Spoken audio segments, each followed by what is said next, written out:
C'est bien le règlement de la carte communale qui va s'appliquer, effectivement, mais la carte communale n'est pas supérieure, plutôt d'ailleurs inférieure, puisqu'il y a une hiérarchie des normes de réglementation en matière d'urbanisme, et donc c'est un document inférieur au SCOT, qui est lui-même inférieur au SRADET, et aux lois en vigueur sur le territoire national. Donc, comme je viens de vous répéter, le règlement est ainsi écrit, le règlement littéral de votre carte communale. Moi, je vous le déconseille, mais il est ainsi écrit dans votre règlement, effectivement. Une nouvelle construction. Oui, oui. Oui, Dans les nouvelles constructions, bien sûr. Il y a Alexis veut prendre la parole, mais on vous laisse d'abord la parole. Mamie. Juste un point de détail, sur la commune du Fripon, Champ-Servant et RLU, et les chambres et carte communale, ça n'apparaît pas. Les chambres en carte communale? Oui, mais ça n'apparaît pas sur le document. Ça n'apparaît pas. On va corriger le document. Je demande au service de corriger le document. Alexis, merci. Oui, nous, on est repassé en poste. Mais en fait, moi, j'ai rencontré déjà des personnes qui avaient du terrain qui n'était plus constructible, qui est revenu constructible. Et en fait, les terrains font, entre autres, il y a un terrain qui fait 1500 m². On applique comment le règlement? Parce qu'on a déjà des permis de construire qui sont partis avec la réglementation et lui. On vient de repasser en poste. On a des personnes qui maintenant ont des terrains qui sont revenus constructibles. Moi, je leur ai dit que peut-être que ce sera possible de construire une maison sur leur terrain. Je regarde que les terrains font, il y en a un entre autres, j'ai en mémoire, qui fait 1500 m². On fait comment? Ou on leur dit comment? Parce que là, ça devient très problématique. Alors, vous leur dites de manière courtoise, si je peux ainsi dire. Pour la En général, je suis pour toi. Oui, je sais bien, Alexis. Ensuite, sur le fond, donc il y a plusieurs questions sur ton intervention. Donc, les demandes qui ont été faites au moment du PUI, si on pense par exemple des demandes d'autorisation du droit des sols dans le cadre d'une instruction d'un permis ou d'une DP ou autre document, comme les permis d'aménager, se font le jour de la signature sur le document d'urbanisme existant. Donc, il n'y a plus de questions à se poser. Vont se faire sur ton document, tu m'as dit carte communale. Poste. Donc oui, effectivement, on vient d'en parler en plus. Le poste pendant 24 mois. Donc aujourd'hui, tes documents sont instruits depuis le 10 juin sur le poste. Ça, c'est la réponse à faire à tes citoyens ou porteurs de projets. Après, si la parcelle de 1500 m² est constructible, je conseille fortement d'augmenter la densité de cette parcelle en la divisant en deux si cela est possible techniquement, sinon de déposer un permis de construire sur la parcelle. Mais je donne plutôt l'orientation de la diviser en deux pour faire deux maisons. Voilà. C'est un conseil. Oui, j'entends bien ça, mais bon, il y a des personnes qui peuvent l'entendre autrement, quoi. Oui, c'est souvent l'entendre autrement. Oui, moi je voulais savoir qu'est-ce qui devient des dossiers déposés depuis le 10 ou après le 10 et qui ne sont pas encore instruits en matière de DBU. Qui c'est qui intervient? Je ne vois pas. Christian Plein, c'est Saint-Aubin. Ah, très bien. Donc, vous avez fait une demande pour exercer le droit de préemption urbain sur votre commune. Il y a des dossiers qui sont avant le 10 et après le 10 mais qui ne sont pas encore instruits. Comment on fait? Les dossiers ont été déposés avant le 10 et après le 10, c'est ce que je comprends? Oui, voilà, c'est ça, oui. Mais là, vous parlez d'instruction du droit des sols. C'est des permis qui ont été déposés ou d'autres demandes? Oui, nous on est en PLU. On est en PLU, on applique la loi du PLU. Ah oui, exactement. À la signature du permis, accepté ou refusé, parce que le permis peut toujours être refusé, hein, bien sûr, selon le règlement littéral ou graphique de votre document. Donc à la signature, on va regarder le document d'urbanisme en vigueur. Donc à partir du 10 juin, toutes les signatures vont se faire sur le document intérieur dont vous êtes au PLU. Oui, directeur, par rapport à ça, justement, nous, on a actionné notre droit de préemption. Et en fait, on a délibéré, on était en PLU, on a fait valider notre droit de préemption en sous-préfecture. Entre-temps, on est passé en poste. La délibération, on a été obligé d'annuler la première délibération qu'on a prise. On a repris une seconde qui n'a pas été validée. On a annulé celle-ci et on revient de délibérer notre droit de préemption avec le poste.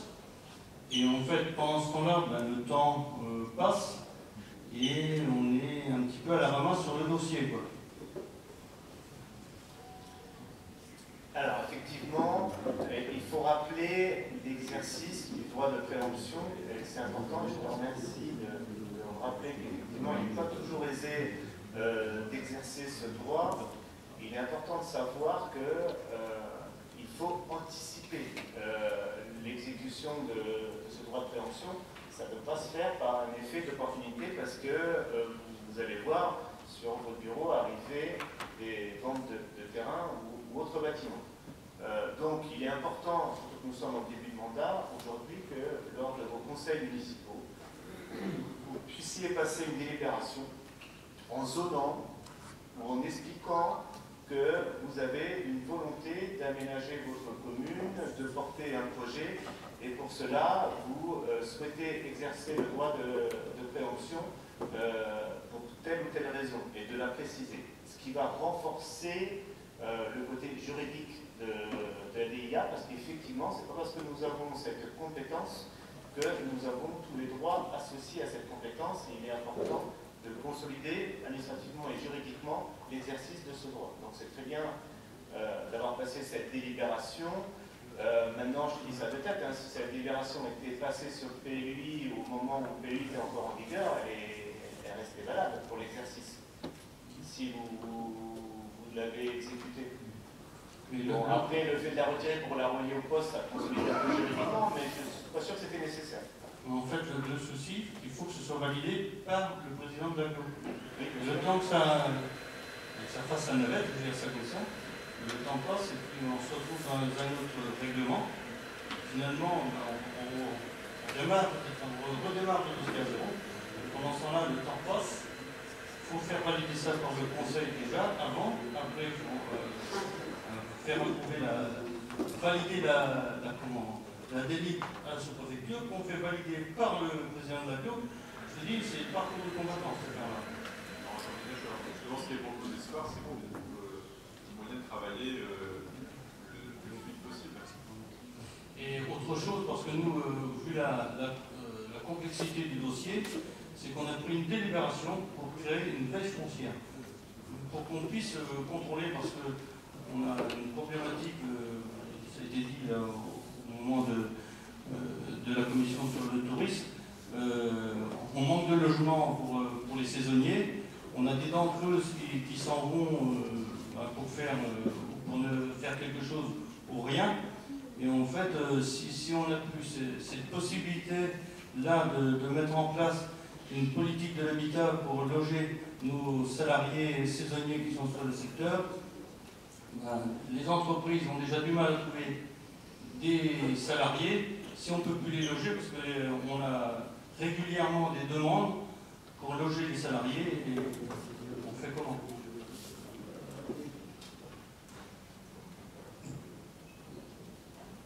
Rappelez, comme je viens de vous l'indiquer, quand vous avez les DIA sur vos bureaux, si vous n'avez pas anticipé par une délibération, je vous conseille fortement de la signer très rapidement en indiquant que vous ne souhaitez pas exercer ce droit et de la renvoyer vers les services de l'aglo pour qu'eux-mêmes puissent ensuite instruire ce dossier.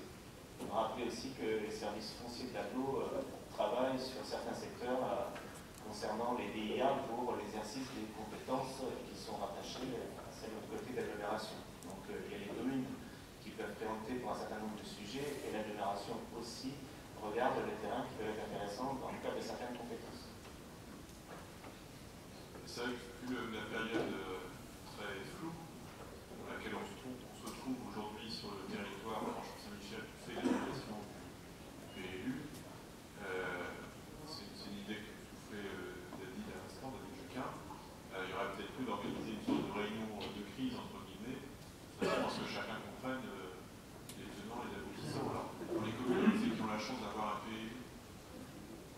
redevient le document en vigueur à l'échelle de la commune, tenter de dire que c'est un retour à la situation antérieure, plutôt confortable. Mais pour les communes qui, au contraire, ont des documents plus compliqués à mettre en œuvre aujourd'hui, notamment celles qui sont RNU, ça serait peut-être bien d'organiser ce temps d'échange de façon à ce que chacun ait les idées claires sur les enjeux de foncier, les projets qui engagent le foncier. On va m'expliquer pourquoi la partie n'est plus en poste et n'est pas revenu. Alors, non mais le tableau là ici il porte, si j'ai bien compris, sur le territoire de la branche Saint-Michel. C'est la branche Saint-Michel. Oui, c'est pas celui de Saint-Hilaire. La délibération porte sur la tension qui concerne le territoire avant. Donc c'est normal qu'il n'y ait pas la tension. Mais tu peux venir dans la branche.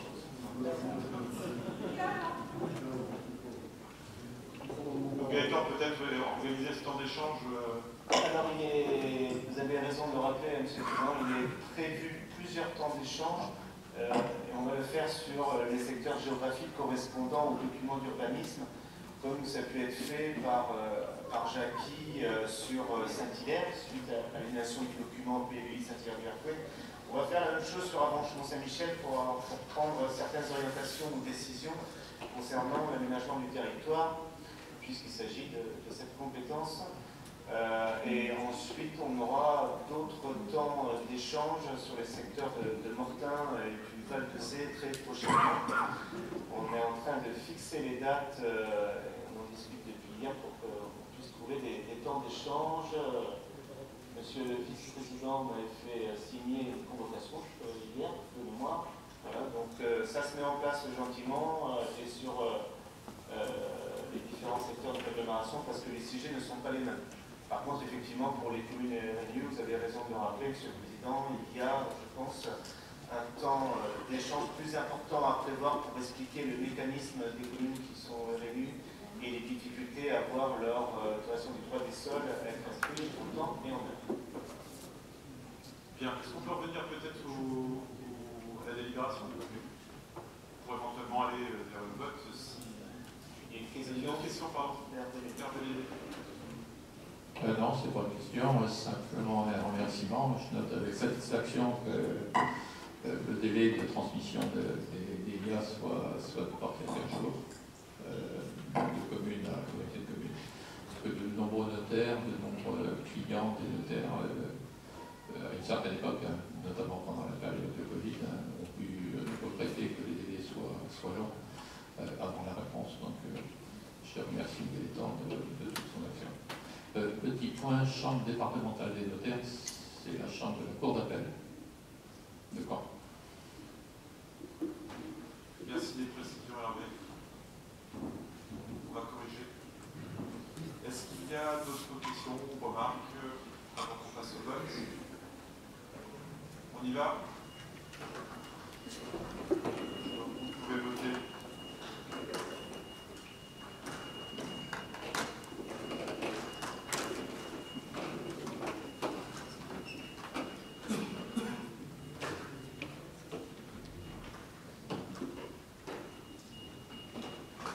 Il reste des votes de Rémi en frais.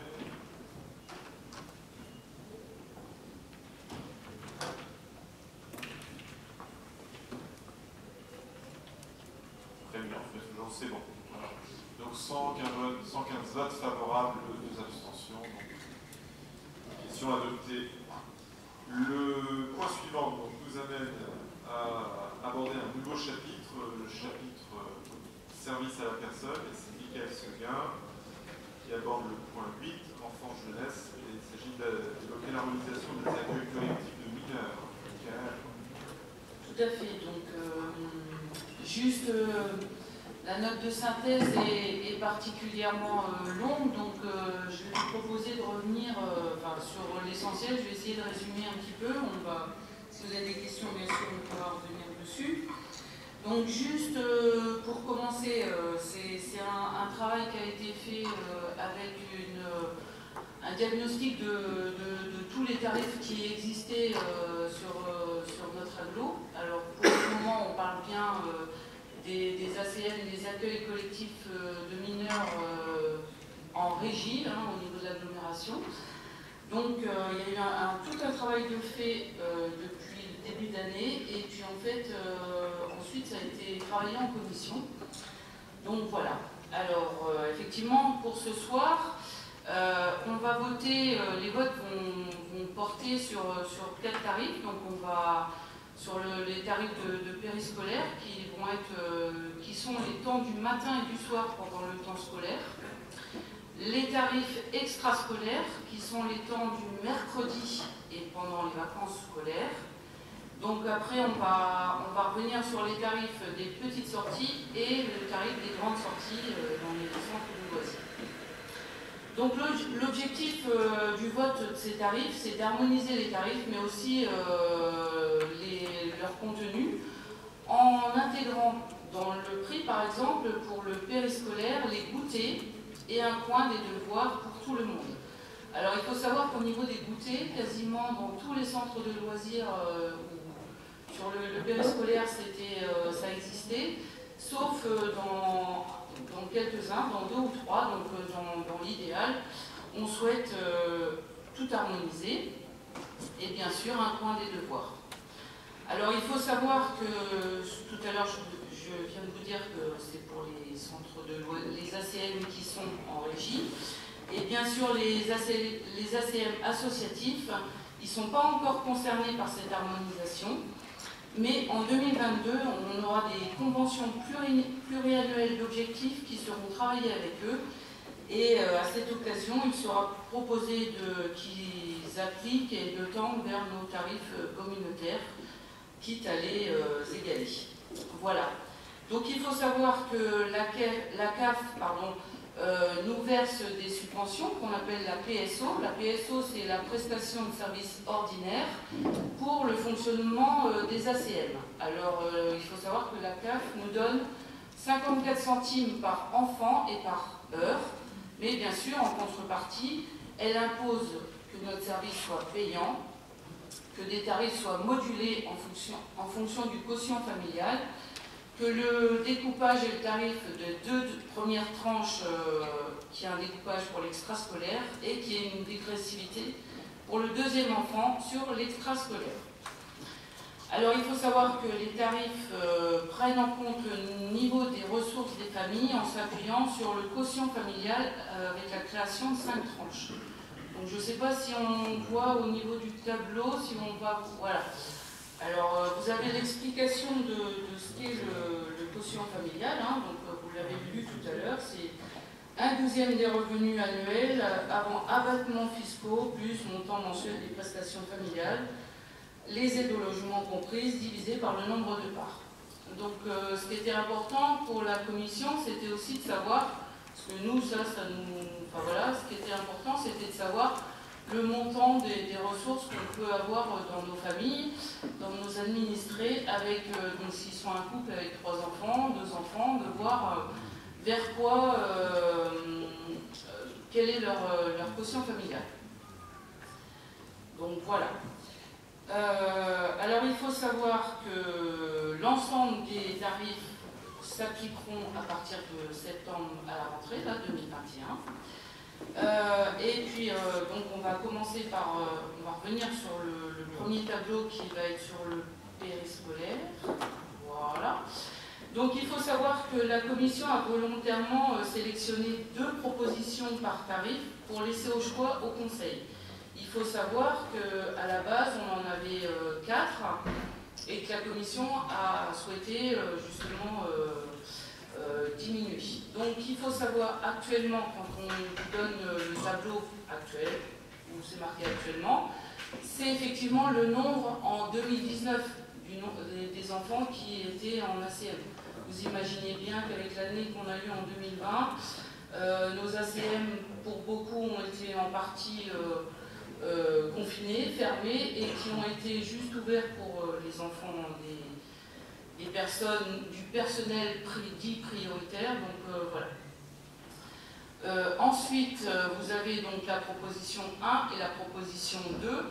Et ce que je vais vous proposer, c'est de regarder donc, en dessous de ces tableaux, puisque on voit le total des recettes donc, actuellement, hein, qui était pour le périscolaire, il était en 2019 de 103 810, si je vois bien. Je vais plutôt regarder mon tableau. Et puis sur la proposition 1, donc pourrait être de 108 943 et avec la proposition 2 à 126 917. Donc il faut savoir que par rapport à la Commission dans ses choix avait privilégié déjà le maintien de la stabilité financière pour la communauté d'agglomération. Donc voilà. Il faut savoir aussi que pour le périscolaire, globalement, le secteur qui serait perdant est celui de la ville d'Avranches. Alors, effectivement, il faut savoir que sur Avranches, le matin, le tarif était de 10 centimes. Et pour tous les autres secteurs, les parents seraient gagnants sur notre nouvelle tarification. Voilà. Pour l'extrascolaire, globalement, effectivement, vous allez voir, le tableau est un petit peu plus compliqué. Donc avec des tarifs, donc, vous allez voir tout ce qui est grisé là, en gros, c'est imposé par la CAF et la MSA. Alors, ne demandez pas pourquoi, mais effectivement, les quotients familiaux ne sont pas les mêmes, que ce soit au niveau de la CAF et de la MSA. Mais ça, c'est leur tarif à eux, donc ceux-ci, on ne peut pas les modifier. Par contre, nous, on a proposé un autre tableau, donc avec les quotients familiaux en 621 à 900, avec des tarifications qui sont un petit peu plus bas, si vous voulez bien descendre. Voilà. Donc avec des tarifs avec des journées sans repas, avec des journées avec repas, demi-journée sans repas, demi-journée avec repas, voilà, avec les différents quotients. Il faut savoir que donc, le tarif, ce que je vous expliquais, il y avait 5 tranches différentes, hormis les 2 premières tranches imposées par la Convention, ce que je vous ai expliqué tout de suite, COPAL avec la MSA et la CAF.